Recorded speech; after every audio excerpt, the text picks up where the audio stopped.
Doktor, vitamin qəbul etmək istəyirəm, amma analiz vermək istəmirəm. Analizsiz qəbul edə biləcəyin vitaminlər bunlardır. Vitamin D gündə 1000-2000 doza sizin dərinizin gözəlliyi, saçlarınızın gözəlliyi deməkdir. Həmçinin də prohormon olduğu üçün qadın və kişi hormon sisteminin də dəstəkləyicisidir.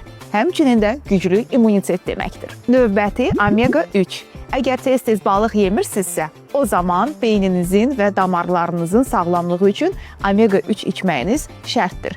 Qeyd edim ki, omega 3 bədəndə iltihabı azaldır, həmçinin pis xolesterini də azaldır. Və maqnezium. Maqnezium sinir sisteminin normal fəaliyyətini bərpa edir, yuxunuzu yaxşılaşdırır, əzələlərdə gərginliyi azaldır və bizə enerji verir. Yeri gəlmişkən, D vitamininin aktivləşməsi üçün də məhz maqneziuma ehtiyac var. Və maqnezium deyəndə ağlımıza maqnirot gəlir. Çünki maqnirotun tərkibindəki orot turşusu maqneziumu birbaşa hüceyrənin içinə yerləşdirir.